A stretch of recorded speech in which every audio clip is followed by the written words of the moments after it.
जय हिंद। एक जोड़ी जूते में से सिर्फ एक जूते का दिखना बड़ी ही त्रासद घटना है। उम्र भर साथ रहने के बाद पति पत्नी में से एक का पीछे रह जाना, रेल की पटरियों में से एक का उखड़ जाना, उन्मादी युद्ध के बाद सैनिकों का एक पांव से ही घर लौटना, किसान के बैलों में से एक का मर जाना, जंगल में अकेले बाघिन का रह जाना, जीवन में सिर्फ दुखों का भर जाना, सांस का अंदर आना और बाहर ना निकलना त्रासद घटना है। सिर्फ एक जूते का रह जाना। शायद आप इस कविता का मतलब समझ पाए होंगे। यह जो कविता है मैंने सोशल मीडिया हैंडल पर सुना था और मुझे बहुत ही अच्छी लगी। इससे कुछ सीख मिलती है, तो इसलिए मैंने इस कविता को हमारा जो ऑर्गेनिक केमिस्ट्री है उस ऑर्गेनिक केमिस्ट्री का पहला चैप्टर क्लास 12th का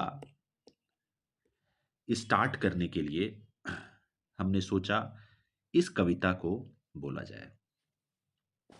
तो क्लास 12th के ऑर्गेनिक केमिस्ट्री के एनसीईआरटी के एक्सप्लेनेशन में आपका स्वागत है। मतलब हम लोग एनसीईआरटी के लाइन बाय लाइन को भी पढ़ेंगे और उसको समझने का प्रयास करेंगे। तो चलिए स्टार्ट करते हैं हमारा इस सीरीज को।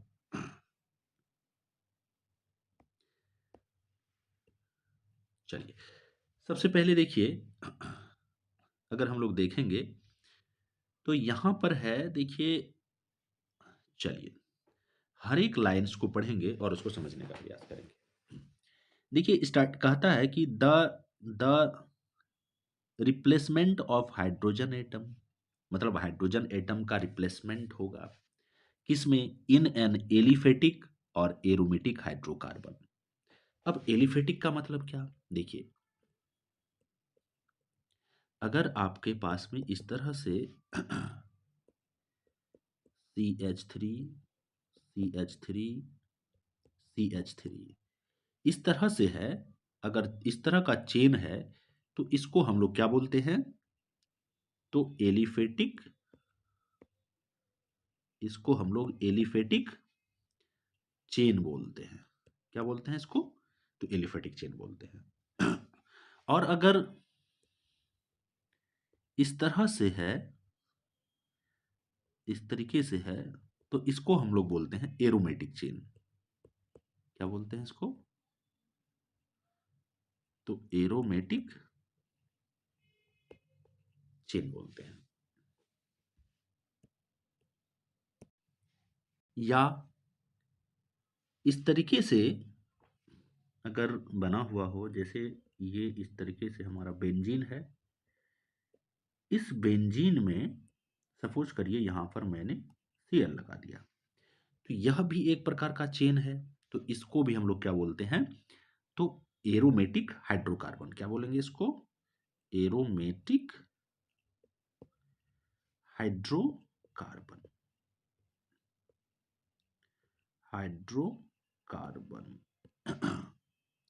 अब देखिए आपने यहां पर एलिफेटिक और एरोमेटिक हाइड्रोकार्बन के बारे में कुछ समझा। अब जैसे देखिए कहता है क्या, अगर आपके पास में, अभी यहां पर हम एग्जांपल लेंगे सिर्फ एलिफेटिक का। अब देखिए एलिफेटिक हाइड्रोकार्बन है आपके पास में और कह रहा है क्या, यहां पर रिप्लेसमेंट होगा। क्या होगा? रिप्लेसमेंट होगा किसका? हाइड्रोजन एटम का रिप्लेसमेंट होगा और उसके जगह पर हैलोजन एटम लगेगा। क्या लगेगा? तो उसके जगह पर यह जो हैलोजन एटम है यह लगेगा। तो इस तरीके से जो बनेगा हमारा अल्काइल हेलाइड बनेगा। देखिए अल्काइल हेलाइड अगर बनाना है आपको, क्या अल्काइल हेलाइड अगर आपको बनाना है या एराइल एरिल हेलाइड बनाना है, क्या एरिल हेलाइड या इसको हेलो एरिन भी बोला जाता है। अब देखिए यहाँ पर दो नाम है, इसको आप समझने का प्रयास करेंगे। जैसे देखिए एक दिया हुआ है यहाँ पर, देखिए अल्काइल हेलाइड, एक दिया हुआ है इस तरीके से अल्काइल हेलाइड, और इसी का ब्रैकेट में नाम दिया हुआ है हेलो अल्केन। क्या? हेलो अल्केन्स दिया हुआ है। अब ये जो अल्काइल हेलाइड है ना, ये कॉमन नेम को इंडिकेट कर रहा है। किसको इंडिकेट कर रहा है? तो कॉमन नेम को इंडिकेट कर रहा है। वहीं पर ये जो हेलो एरीन है, ये हेलो अल्केन्स है, ये हेलो अल्केन क्या चीज को दिखा रहा है? तो ये आईयूपीएसी नेम के बारे में बता रहा है। किसके बारे में बता रहा है? IUPAC name. उसी तरीके से यहां पर आप देख रहे हैं क्या? Aryl halide. क्या है? एरिल हेलाइड है। फिर एक है उसी इसी का नाम हेलो एरीन दिया हुआ है। क्या दिया हुआ है? एरीन। तो एराइल हेलाइड जो है ये क्या चीज को बता रहा है? एराइल हेलाइड जो है ये कॉमन नेम को बता रहा है, और हेलो एरीन जो है ये क्या चीज को बता रहा है? तो ये आईयूपीएसी नेम को बता रहा है। क्या चीज को बता रहा है? आईयूपीएसी नेम को बता रहा है। अब इस लाइन को समझेंगे, यहां से लेकर के हमारा जो है, देखिए आपको यहां से लेकर के यहां तक का जो लाइन है इसको आप समझने का प्रयास करेंगे। सपोज करिए आपके पास में एलिफेटिक हाइड्रोकार्बन। एलिफेटिक हाइड्रोकार्बन का मतलब हो गया इस तरीके से है CH3 और ये CH3 है। अब कह रहा है क्या? इससे एक हाइड्रोजन को हटा देना है, एक हाइड्रोजन को आप रिमूव कर दीजिए, तो यह क्या बन जाएगा? CH3 और CH2, और यहां पर एक बॉन्ड खाली हो जाएगा। अब कह रहा है यहां पर हैलोजन एटम। क्या? ये जो हैलोजन एटम है इसको लगा देना है। तो चलिए यहां पर हैलोजन एटम का मतलब क्या? एक्स से हम लोग हैलोजन एटम को दिखाते हैं, और ये जो हैलोजन एटम्स होता है कौन कौन हो सकता है? यह हैलोजन एटम कौन कौन हो सकता है? तो आप कहेंगे सर यह फ्लोरीन हो सकता है, यह क्लोरीन हो सकता है, यह ब्रोमीन हो सकता है, या ये आयोडीन भी हो सकता है। तो चलिए यहां पर मैं क्या करता हूं, एक हैलोजन एटम लगा दिया इस तरीके से क्लोरीन को। तो अब ये देखिए ये जो बना हमारा, पहले तो ये था क्या? ये एलिफेटिक, क्या था? एलिफेटिक हाइड्रोकार्बन था। अब एलिफेटिक हाइड्रोकार्बन में से मैंने क्या किया यहां पर, अभी एक हाइड्रोजन को, देखिए यहां पर एक हाइड्रोजन को रिमूव कर दिया, और यहां से रिमूव किया और इस तरीके से यहां पर क्लोरीन को पुट कर दिया। तो अब यह जो बना इसको हम लोग क्या कहेंगे? तो इसको हम लोग कहेंगे अल्काइल हेलाइड। क्या बोलेंगे इसको? अल्काइल हेलाइड बोलेंगे। Alkyl halide. और ये तो हो गया कॉमन नाम इसका। अल्काइल हेलाइड क्या चीज को बताता है? कॉमन नाम को बताता है। और इसको हम लोग हेलो अल्केन भी बोल सकते हैं। क्या बोल सकते हैं? हेलो अल्केन्स भी बोल सकते हैं। ये क्या चीज को दिखा रहा है? तो ये इसका आईयूपीएसी नेम को दिखा रहा है। अब जैसे देखिए इसी लाइन में एक चीज और दी हुई है। क्या चीज? कि सपोज करिए आपके पास में एरोमेटिक हाइड्रोकार्बन है। क्या है? देखिए ये इस तरीके से आपके पास में एरोमेटिक हाइड्रोकार्बन है, जैसे ये है इस तरीके से। तो इसको आप कुछ ऐसे भी लिखते हैं ये है, ये है, इस तरह से फिर कार्बन है, फिर कार्बन है, फिर कार्बन है, फिर यहाँ पर कार्बन है, और इस तरीके से फिर से कार्बन है, और इस तरीके से यहाँ पर है, ये डबल बॉन्ड है, और यहाँ पर फिर डबल बॉन्ड है, यहाँ पर डबल बॉन्ड है। इसके साथ में यहाँ पर H लगा हुआ है,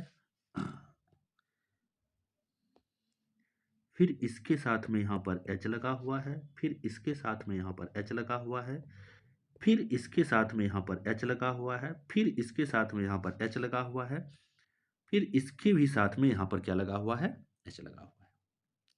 अब करना क्या है, इसमें से कहीं से भी एक हाइड्रोजन को रिमूव कर देना है और उसके जगह पर क्या लगा देना है, तो हैलोजन का एटम लगा देना है। तो चलिए हम करते हैं क्या, हम यहां पर देखते हैं, इस वाले हाइड्रोजन को हटाते हैं और इसके जगह पर एक हैलोजन एटम लगा देते हैं। चलिए एक्स ही लगा देते हैं, एक्स का मतलब आप जान ही रहे हैं। चलिए इसको मैं यहीं पर ड्रॉ करता हूं। चलिए देखिए, ये है इस तरीके से, ये है, ये है, ये है। इस वाले फिगर को आप ऐसे भी ड्रॉ कर सकते हैं और ये हुआ बेंजीन। और यहां के हाइड्रोजन को मैंने हटाया है तो यहां का बॉन्ड खाली हो गया और मैंने यहां पर क्या लगा दिया, तो इस तरीके से एक्स लगा दिया, हैलोजन एटम को लगा दिया। अब देखिए यहां पर इस चीज को आप समझने का प्रयास करेंगे कि अभी हमारे पास में सबसे पहले इसकी अगर बात करें तो इसको क्या कहे थे हम लोग, एरोमेटिक हाइड्रोकार्बन कहे थे। अब एरोमेटिक हाइड्रोकार्बन में से यहां से एक हाइड्रोजन को मैंने रिमूव किया और इस तरीके से जो आपको मिला, इसको ही हम लोग कहते हैं हेलो एरीन, या इसी को एराइल हेलाइड भी कहा जाता है। क्या कहा जाता है, तो ये जो है हमारा एरिल हेलाइड। अब ये जो एरिल हेलाइड है ये बता रहा है क्या चीज का, इसका कॉमन नाम को। वहीं पर हेलो एरिन क्या चीज को बता रहा है, तो ये बता रहा है हमारा आईयूपीएसी रेट को। तो पहला लाइन शायद आपको समझ में आया होगा। चलिए अब नेक्स्ट लाइन की तरफ चलते हैं हम लोग। देखिए ये वीडियो आपको तभी अच्छे तरीके से समझ में आएगा जबकि आप कुछ ना कुछ halo alkane and hello Erin के बारे में पढ़े हैं, तभी आप इस वीडियो को देखेंगे तो ज़्यादा बेहतर समझ में आएगा। अन्यथा आप अगर आपको देखना है तो भी आप देख सकते हैं, हो सकता है कि आपको बिना पढ़े ही समझ में आए। चलिए देखिए कंटिन्यू करते हैं। अब देखिए कहता है कि हेलो अल्केन्स, क्या haloalkanes contain halogen atoms, क्या रखता है, हेलो अल्केन्स में हैलोजन एटम ही होता है। जैसे हेलो अल्केन की मैं बात करूं, जैसे देखिए मैं लिखता हूं यहां पर CH3 CH2 और यहां पर इस तरीके से ये डाल देता है, तो ये हो गया हमारा क्या, हेलो अल्केन। ये क्या हो गया, हेलो अल्केन हो गया। तो वही कह रहा है, या मान के चलिए आप ऐसा भी कर सकते हैं, ये है और यहां पर Cl लगा हुआ है, या मान के चलिए अभी मैं Br लगा देती हूँ, ये क्या हो गया, हेलो एरीन हो गया। ये क्या हो गया, हेलो एरीन। अभी जस्ट हम लोगों ने देखा था, देखिए हेलो एरीन। तो देखिए यहां पर कह क्या रहा है, कह यह रहा है कि hello alkane contain halogen atom attached to the sp3 hybridized carbon atom of an alkyl group। चलिए इस लाइन को समझते हैं, यहां से लेकर के यहां तक को समझने का प्रयास करते हैं। सबसे पहले यहां पर हम लोगों को समझना होगा हाइब्रिडाइजेशन को। चलिए देखिए यहां पर दो ही हाइब्रिडाइजेशन हम लोगों को पढ़ना है, एक sp3 हाइब्रिडाइजेशन को समझना है, एक sp2 हाइब्रिडाइजेशन को समझना है। चलिए देखिए अभी मैं इस तरीके से ये CH3 और ये CH3 को लिखता हूं। अब इसको अगर आप खोल के लिखेंगे, देखिए इसको खोलने पर आपको इस तरह से ये कार्बन है और ये कार्बन है और यहां पर ये हाइड्रोजन है और ये हाइड्रोजन है और यहां पर भी हाइड्रोजन है, यहां पर भी हाइड्रोजन है और यहां पर भी हाइड्रोजन है, यहां पर भी हाइड्रोजन है। अब देखिए ये जो कार्बन की अगर हम बात करें, इसका हाइब्रिडाइजेशन क्या है, तो चलिए इसको समझेंगे, ध्यान से समझेंगे कि हाइब्रिडाइजेशन इसका क्या होगा। देखिए यहां पर सिंगल बॉन्ड है, जहां पर भी सिंगल बॉन्ड देखें वह हो जाएगा सिग्मा बॉन्ड। कौन सा बॉन्ड हो जाएगा, तो इसको हम लोग कहेंगे सिग्मा बॉन्ड। सिग्मा को कुछ ऐसे लिखते हैं, तो देखिए यहां पर भी तो सिंगल बॉन्ड ही है, ये भी सिग्मा बॉन्ड, यहां पर भी तो सिंगल बॉन्ड है, ये हो गया सिग्मा बॉन्ड, यहां पर भी तो सिंगल बॉन्ड है और ये सिग्मा बॉन्ड हो गया। टोटल कितना सिग्मा बॉन्ड हुआ? तो आप कहेंगे सर टोटल इस कार्बन के पास में टोटल सिग्मा बॉन्ड कितना है? तो इस कार्बन के पास में टोटल 4 सिग्मा बॉन्ड है। जहां पर 4 सिग्मा बॉन्ड आपने देखा, तो सिंपल में आप कहेंगे कि उसका हाइब्रिडाइजेशन sp3 होगा। क्या होगा? sp3 होगा। अब इस वाले कार्बन की अगर हम बात करें तो कितना सिग्मा बॉन्ड है? तो आप कहेंगे सर यहां तो सिंगल बॉन्ड है, सिग्मा बॉन्ड, यहां भी सिंगल है तो यहां भी सिग्मा बॉन्ड, यहां भी क्या सिग्मा बॉन्ड, यहां पर भी देख रहे हैं सिंगल बॉन्ड है तो ये भी सिग्मा बॉन्ड, यहां पर सिंगल बॉन्ड है सिग्मा बॉन्ड। इसका मतलब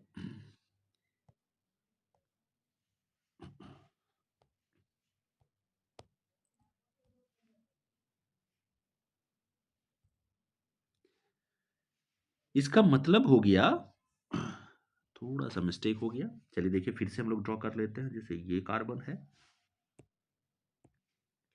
ये कार्बन है, फिर ये कार्बन है, इसके पास में हम लोगों ने देखा था इस तरह से हाइड्रोजन बना हुआ था, हाइड्रोजन बॉन्ड बना हुआ था, यहाँ पर भी ये हाइड्रोजन था, यहाँ पर भी ये हाइड्रोजन था, यहाँ पर भी ये हाइड्रोजन था। तो इस कार्बन को हम लोगों ने अभी जस्ट देखा कि इस कार्बन के पास में total number of sigma bond कितना था? तो आप कहेंगे सर 4 सिग्मा बॉन्ड था।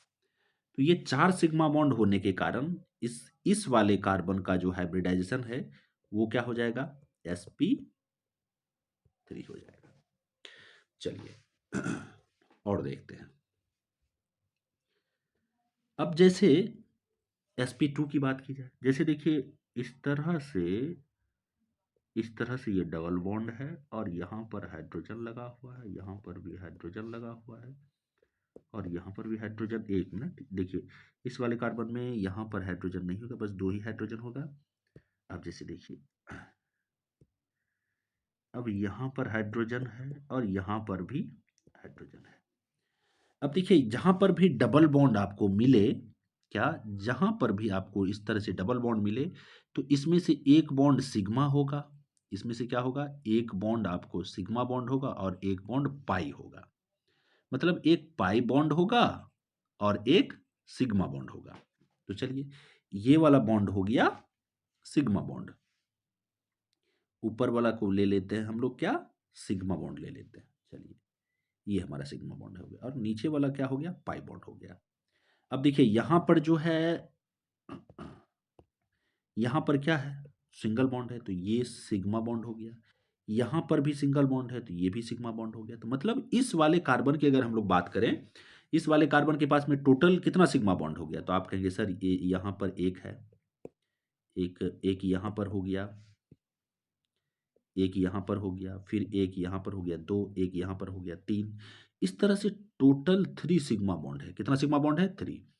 जहां पर भी 3 सिग्मा बॉन्ड मिले उसका हाइब्रिडाइजेशन क्या हो जाएगा? sp2 हो जाएगा। कहने का मतलब क्या हो गया कि अगर 4 सिग्मा बॉन्ड तो हाइब्रिडाइजेशन sp3, अगर 3 सिग्मा बॉन्ड, इसको याद कर लीजिए, तो उसका हाइब्रिडाइजेशन sp2। देखिए ये हाइब्रिडाइजेशन का जो टॉपिक है क्लास 11th का टॉपिक है, इसको डिटेल में मैं एक्सप्लेन नहीं करूंगा, नहीं तो आप बहुत सारा कंफ्यूजन में पड़ जाएंगे। तो यहाँ पर सिर्फ इसलिए मैं कह रहा हूँ आपको, क्या सिंपल में आप याद रख लें इस चीज को कि अगर 4 सिग्मा बॉन्ड तो उसका हाइब्रिडाइजेशन sp3 और 3 सिग्मा बॉन्ड तो उसका हाइब्रिडाइजेशन sp2। जैसे देखिए अगर मैं आपको कहूं कि मीथेन, क्या अगर मैं आपको कहूं कि ये जो मीथेन है, ये जो मीथेन है इसका हाइब्रिडाइजेशन क्या हो? तो देखिए 1 2 3 और ये 4, टोटल कितना बॉन्ड है इसमें? 4 बॉन्ड है और सभी सिंगल बॉन्ड है। तो सभी सिंगल, 4 सिंगल बॉन्ड है इसमें, 4 सिंगल बॉन्ड है। देखिए एक सिंगल बॉन्ड, एक सिंगल बॉन्ड यहां, एक सिंगल बॉन्ड यहां, एक सिंगल बॉन्ड यहां, एक सिंगल बॉन्ड यहां। मैंने क्या कहा था? जहां भी सिंगल बॉन्ड रहे वो सिग्मा बॉन्ड होता है। क्या होता है? Sigma bond. तो टोटल 4 सिंगल बॉन्ड है तो 4 सिग्मा बॉन्ड हुआ, इसलिए इसका हाइब्रिडाइजेशन क्या हो जाएगा? तो sp3। मतलब मीथेन को जहां पर भी हम लोग देखेंगे उसका हाइब्रिडाइजेशन क्या हो जाएगा? sp3 हो जाएगा। तो अभी आप लोगों ने समझा sp3 और sp2 हाइब्रिडाइजेशन को। चलिए अब लाइन को कंटिन्यू करते हैं। तो देखिए लाइन में हम लोगों ने क्या पढ़ा कि haloalkanes contain halogen atom. ये जो हेलो अल्केन्स है CH3 CH2 और ये X, इसमें क्या है, हैलोजन एटम है। इसमें क्या है, तो हैलोजन एटम है attach to the sp3 hybridized carbon. मतलब ये जो कार्बन है इसका हाइब्रिडाइजेशन निकालेंगे तो sp, इसका हाइब्रिडाइजेशन क्या होगा, sp3 है। मतलब हेलो अल्केन में अगर जिस कार्बन से हैलोजन एटम जुड़ा हुआ है तो उस कार्बन का हाइब्रिडाइजेशन क्या होगा, sp3 होगा। यही बात कह रहा है। वहीं पर कह रहा है कि ऑफ एन अल्काइल ग्रुप। अब उसके बाद कह रहा है कि हेलो एरीन्स की अगर बात करें, हेलो एरीन्स में जो हैलोजन एटम जुड़ा हुआ है, क्या, हेलो एरीन्स में जो हैलोजन एटम जुड़ा हुआ है, क्या हैलोजन एटम जुड़ा हुआ है, उसका हाइब्रिडेशन क्या होगा, sp2। जिस कार्बन से जुड़ा हुआ है उसका हाइब्रिडेशन होगा sp2। जैसे देखिए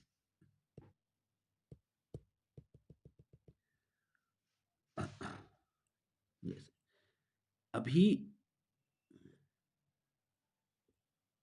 ये है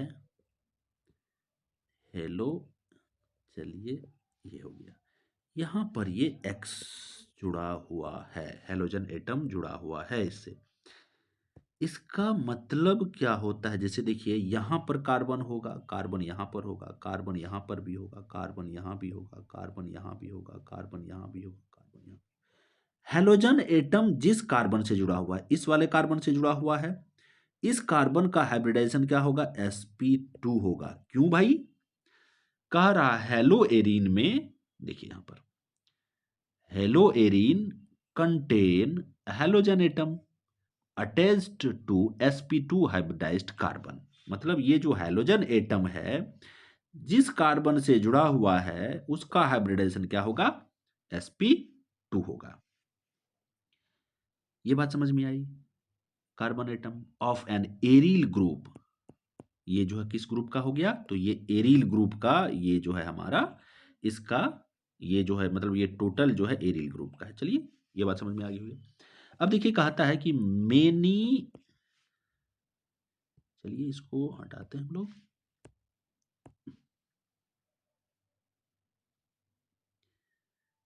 अब देखिए आगे कह रहा है मेनी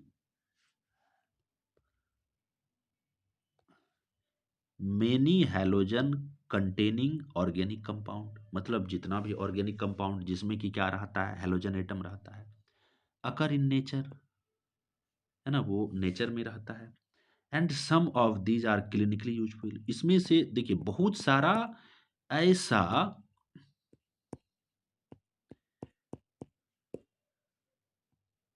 बहुत सारा ऐसा ऑर्गेनिक कंपाउंड है जो कि हैलोजन एटम को कंटेन करता है, हैलोजन एटम अपने में अटैच्ड रखता है, उसका क्लिनिकली बहुत सारा यूज भी है। These classes of compound find wide application in industry। इसका इंडस्ट्री में देखिए, एक तो इसका क्लिनिकली मतलब मेडिकल के क्षेत्र में तो यूज है ही, दूसरा इसका यूज इंडस्ट्री में भी काफ़ी है, as well as in day to day life में भी इसका इस्तेमाल होता है। They are used as solvent for relatively non polar compound and as starting material का, देखिए starting material for the synthesis of wide range of organic compounds. इसका मतलब क्या हो गया, ऑर्गेनिक कंपाउंड अगर आपको बनाना है,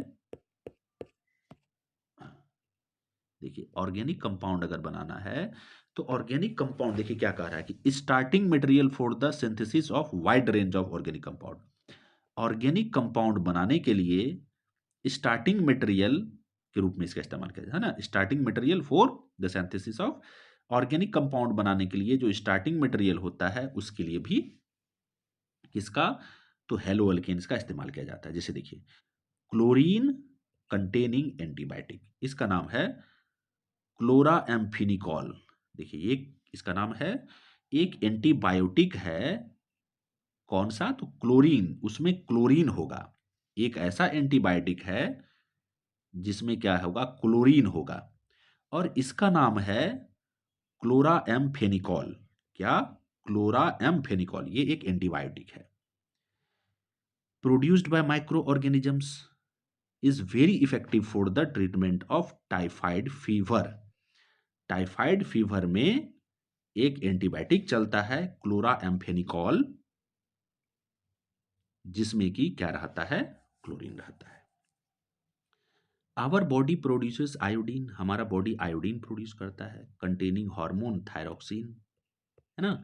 हमारा जो बॉडी है, हमारा मतलब नेक जो है, वहाँ पर थायरोक्सिन ग्लैंड होता है, थायराइड ग्लैंड होता है, जो कि थायरोक्सिन हार्मोन निकालता है। उसी के बारे में बोला है कि our body produces iodine containing hormone, मतलब ये जो हार्मोन होता है, इसमें क्या होता है? आयोडीन होता है। The deficiency of which causes is disease called goitre. आपने पढ़ा होगा कि आयोडीन की कमी से कौन सा रोग होता है? तो ग्वाइटर रोग होता है। तो उसी के बारे में यहां पर बात किया है। तो साइंथेसिस, सिंथेटिक हेलोजन कंपाउंड, जैसे chloroquine is used for the treatment of malaria. Malaria के ट्रीटमेंट के लिए क्लोरोक्वीन का इस्तेमाल किया जाता है। Halothane is used as the anaesthetic during surgery. इस तरह से ये सारा बहुत सारा आपको ऑर्गेनिक कंपाउंड है। हेलो अल्केन्स है और हेलो एरिन्स है, जिसका इस्तेमाल क्लिनिकली तो किया ही जाता है, इंडस्ट्री में भी किया जाता है। अभी हम लोग ये वही सब सारा चीज यहाँ पर देख रहे थे। अब जैसे देखिए आगे हम लोग अगर चलें, आगे चलें, तो नेक्स्ट वाला पेज अगर हम लोग देखें तो देखिए, अब यहाँ पर नेक्स्ट वाले पेज में हम लोगों को बताया गया है क्या? तो क्लासिफिकेशन के बारे में। किसका क्लासिफिकेशन? तो haloalkanes and haloarenes को क्लासिफाई किया गया है। तो इसके क्लासिफिकेशन को हम अगले वाले लेक्चर में देखेंगे। तो इस वाले लेक्चर को हम लोग यहीं पर क्या करते हैं? तो बंद करते हैं। चलिए आगे मिलते हैं अगले वीडियो में। तब तक के लिए आप खुश रहें, स्वस्थ रहें। जय हिंद, धन्यवाद।